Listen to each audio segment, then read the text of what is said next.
text. How about this? Can we go from the patterns of your brain when you're looking at an image to reconstructing the image?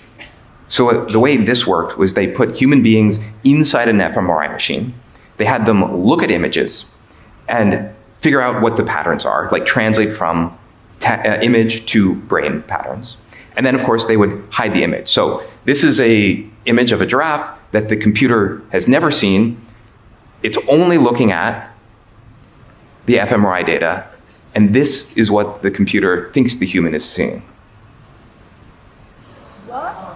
Yeah. Now, to get state of the art, here's where the combinatorial aspects, why you can start to see these are all the same demo.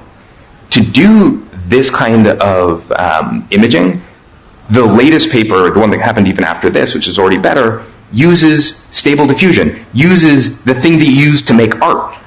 Like, what should a thing that you use to make art have anything to do with reading your brain? But of course, it goes further. So in this one, they said, can they understand the inner monologue, the things you're saying to yourself in your own mind? Mind you, by the way, when you dream, like your visual cortex runs in reverse, so your dreams are no longer safe.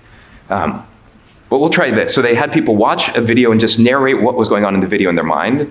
So there's a woman, she gets hit in the back, she falls over. This is what the computer reconstructed the person thinking. See a girl, looks just like me, get hit in the back, and then she is knocked off. So our thoughts, are starting to be decoded. Yeah. Just think about what this means for authoritarian states, for instance. Or if you want to generate images that maximally activate your pleasure sensor, or anything else. Okay, but let's keep going, right? To really get the sense of the combinatorics of this. How about, can we go from Wi-Fi radio signals, sort of like the Wi-Fi routers in your house, they're bouncing off radio signals that work sort of like sonar. Can you go from that to where human beings are to images? So what they did is they had a camera looking at a space with people in it.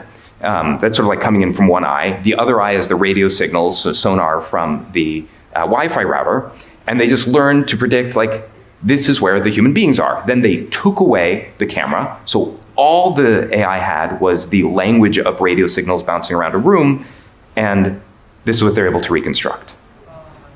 Real-time 3D pose estimation, right? So suddenly AI has turned every Wi-Fi router into a camera that can work in the dark, specially tuned for tracking living beings.